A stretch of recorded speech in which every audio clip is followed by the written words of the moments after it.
Today's discussion will be presented in 3 sections since we are recording this session for a radio broadcast on Federal News Radio 1500 AM. Feel free to post questions and comments during the session, and we'll try to get them answered online. We are particularly pleased to welcome our moderator, Tom Timon, anchor of the Federal Drive on Federal News Radio 1500 AM. Let me turn over the reins to Tom to begin today's discussion. Welcome and thanks for joining us. Our guests today are Don Adcock, the Deputy CIO of the Energy Department, John Edgar, the Vice President of IT at the U.S. Postal Service, and retired Army Lieutenant General Susan Lawrence, now a Senior Vice President at Booz Allen Hamilton, and Steve Alfieres, the Vice President of Federal at ServiceNow. And I guess I want to start with the state of service delivery, because that's an often overlooked part of IT. We talk about application development and data centers and getting projects done on time and in budget, but the service delivery is where the rubber meets the road, especially in terms of your users and their productivity, and not just IT productivity. So I'd like to get kind of an idea agency by agency, and we'll start with John at the Postal Service. Where are you now in terms of service delivery and how you handle it, what your model is? Great. Well, we have very much a hybrid delivery model at the moment. Traditionally, we've had quality IT services, but we really haven't had a formal service catalog or a consistent way of delivering that to the users. So we're in the process now of initiating that service catalog to bring those capabilities to our end users in a much more simple and easy to understand process where they can, through self-service, order the things that they need to order from IT. So we're in the process of doing that now. We're automating as much of that as possible today. Right now, it's focused more on workflow and the approval process for the services, and then any manual fulfillment happening in the background, but trying to separate that from the end users. And is that simply a cost cutter, or is it a way of improving service delivery? Absolutely improving delivery of services. The more we can put the services in a language and in an understanding that makes sense to our end users, where they understand what they're getting, where they can understand the performance expectations of that service, then they have a better understanding of what they're getting. We can deliver more clean services and measure accordingly. Okay, and we're going to get back to that measuring, too, because I think that's a key component in here.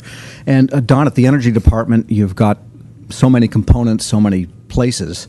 How do you kind of automate service delivery, or what is your status right now? So right now the status is also a very hybrid approach to service delivery. Within the department, of course, we have all of the different departmental elements that also offer IT services. So really focusing on 2 sort of areas at the headquarters level. One is setting those standards across the department as best as we can. And then the second one is obviously trying to stabilize our own IT service delivery and continue to move forward. Right now, as I said, it's sort of a hybrid approach, but we're really trying to focus more on, sort of self-help as our IT users today, they're far more capable than they were in the past, and they're far more savvy, and they want a lot of more self-help type of things. So establishing things like a self-help portal where they can get online and do some basic rudimentary troubleshooting themselves, or even using our internal wiki, which we call Powerpedia, to post manuals and things like that, so that they can go there and do a bit of research and sort of work through some things themselves. But really, right now, we're moving towards more. We're about a 20 to 80% split between that self-help model and then traditional IT support. We're trying to offer services and capabilities that they can engage more and download themselves, or install themselves, or if in fact they do have issues, they can sort of do some troubleshooting, and then we capture that so that we can continuously improve the service and service delivery. So just to clarify, when you say users, you mean the end users in a lot of cases, not just the sub-IT departments that might be operating at a bureau or a component. Absolutely. Okay, yes. Good. And Susan Lawrence, now with Booz Allen Hamilton in the great big world of private sector. Well, not so much bigger than the Army. What are you seeing? Thank you, Tom. I'm going to come at it from 2 different perspectives, and one is my most recent experience as the CIO for the United States Army. And what we had were a lot of decentralized type of solutions. And what we were able to bring to the services and to the department is a service-oriented model that gets to those single standards and configurations. And what's really key in doing that is we find that we're much more effective in how we operate and use the network and systems. We're dramatically improving security and realizing efficiencies, which is really important. And so that model is just taking root.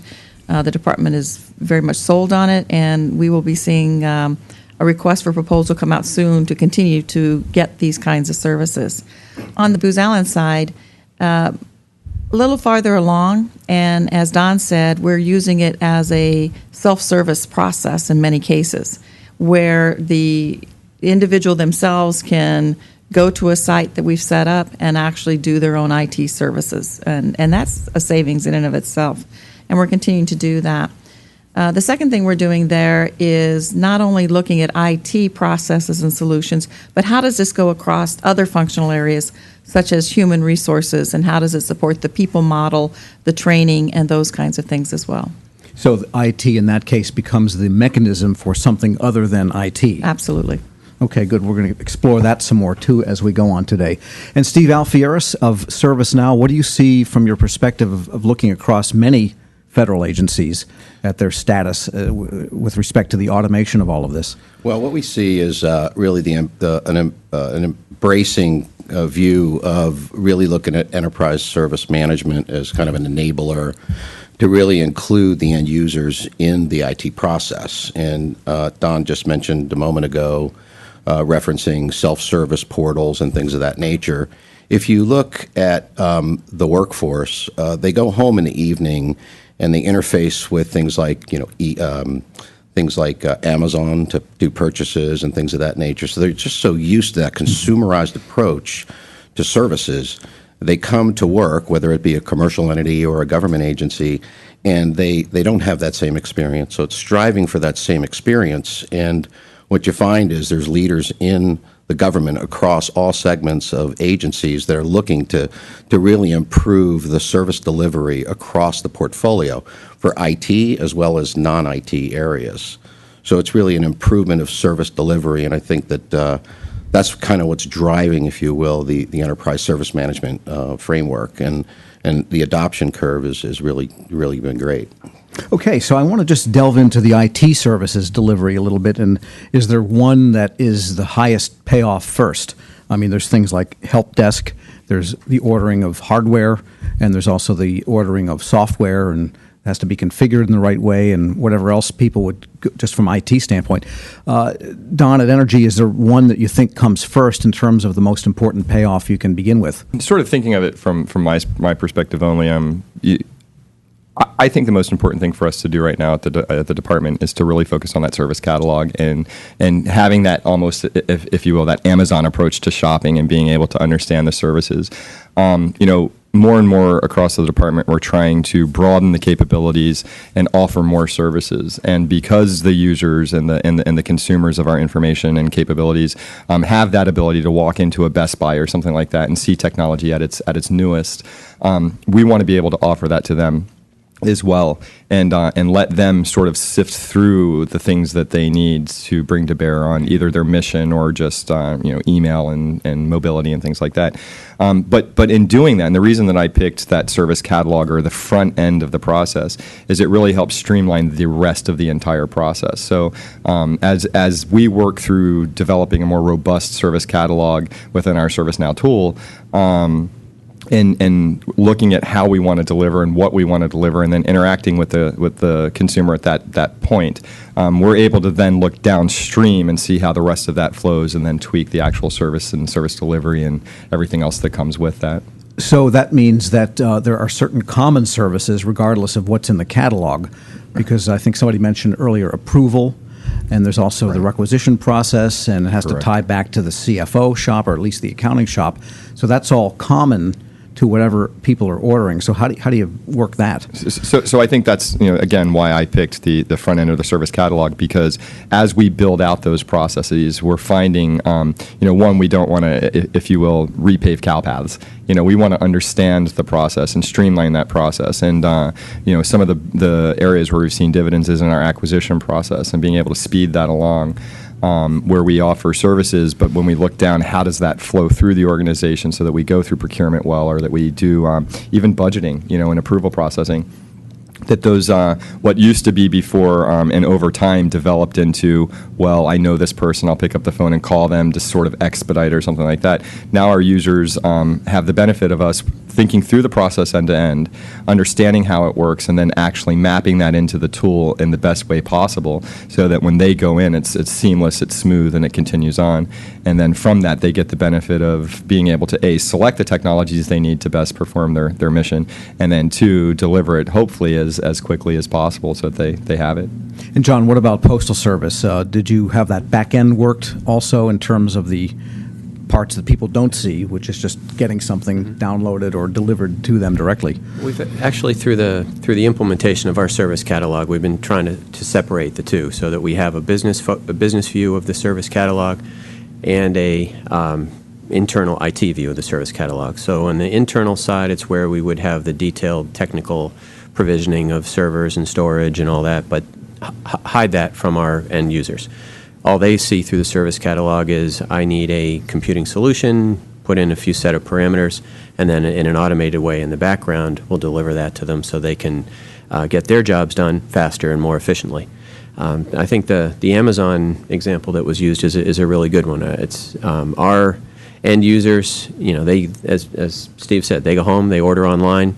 It's a really simple process. When they come into work, if they need a new cell phone, if they need a laptop, their iPad broke, whatever it might be, you want those services to be able to be ordered in just as simple a model with the same type of speed of delivery and status of delivery as you would have if they were doing these things from home.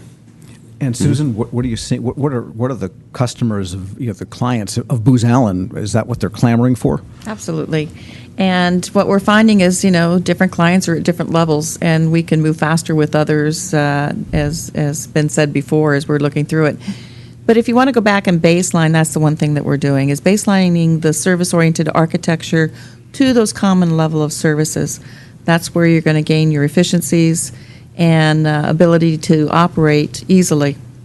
When you look at an organization such as the United States Army that's on 212 post-campus stations globally, getting to that standardization and ability to do those kinds of services in an Amazon-like way, as we've talked about earlier, is very critical. And it's a huge savings on the manpower and the human in the loop when you can just get to that simple service itself as we're working through that. The thing that we're looking at, obviously, is those global help desk, the talking of follow the sun. It doesn't matter who answers or supports you or what country they're in, they're responding to you at that period of time. And that's really important in how we're looking at doing that as well. And we're finding that our self-service portal is extremely popular in Booz Allen, and we're taking that model out to our clients and demonstrating that as well. Now, as a former commander, do you wonder if the people locally that are in charge, do they worry about all this material, software, hardware, services, other things beyond IT, kind of going by directly to the end user, and there's nobody there that can get to count it and put a stamp on it and hand it over?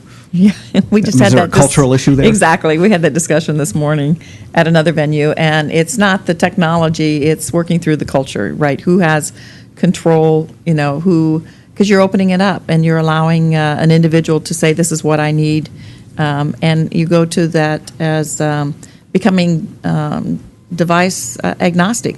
What do I need to use to best do my job, and making that available to them as they're working through it. And everybody has a different need, and that's what's the beauty of this service-oriented architecture, and looking at the enterprise service management as a service. We've not done that before, and so this is a new look at how we're going to deliver those capabilities.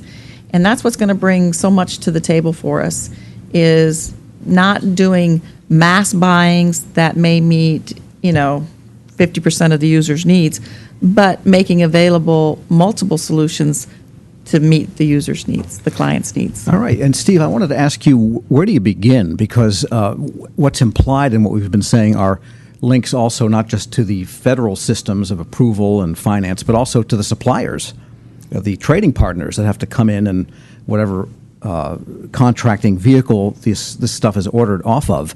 So how do you get started, and who does it, and where do they begin?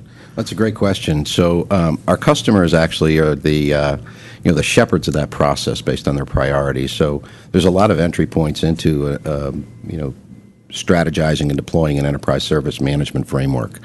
I think that all the panelists here talked about the service catalog being a great starting point, because it forces you into rationalizing all of the services that you're currently deploying, and then what are the real needs of the business, and prioritizing those requirements. So one of the strong benefits of the particular platform we're talking about, which happens to be ServiceNow, is the fact that it's a single data layer, and that single data layer is like the single source of truth, otherwise known as a single system of record. And because of the way it's put together, you actually have visibility and transparency through the process. So as it relates to the deployment of an enterprise service management around a process, oftentimes, due to the ITIL framework, the IT service management framework is pretty well known in the marketplace. It's all of the other areas of a process that may be unstructured that come into play, that allow you to have transparency through the supply chain management piece with SLAs. So you have these very specific service level agreements. To catch a point that Susan made relating to the provisioning on the front end, you can define role-based provisioning bundles that are associated with a particular role. So if it's whatever the role may be, you can define a particular style or brand of device. And so that role-based provisioning package definition allows you to keep control over the acquisition process. It goes through an approval process. That approval process is managed. It's transparent. The procurement process to actually procure that provisioning package is transparent, and then it moves into a state of managing the award of that contract. So now you have an SLA based on that, and you could actually manage your vendors through that process on their ability to meet the SLAs that you've outlined. So you get complete transparency end to end on that. And quickly, does this take 2 years of programming in the first place? That's a great question. So I'll defer to my peers on the panel at this point, but I would suggest that the time to value on the ability to develop these capabilities on the ServiceNow platform are very unique and transformational. And what we find is that our customers tend to be solving lots of problems that they otherwise hadn't envisioned being able to address with the Enterprise Service Management Platform. All right, we're going to continue on that. We're going to take a quick break right now. Our guests today are Steve Alfieris, Vice President of Federal at ServiceNow, retired Lieutenant General Susan Lawrence, former Army CIO, and now Senior Vice President at Booz Allen Hamilton, John Edgar, the Vice President of IT at the U.S. Postal Service, and Don Adcock, Deputy CIO of the Energy Department. I'm your moderator, Tom Temin, and we are talking about the future of IT, how CIOs can enable the service-oriented enterprise, sponsored by ServiceNow here on federalnewsradio.com and 1500 AM.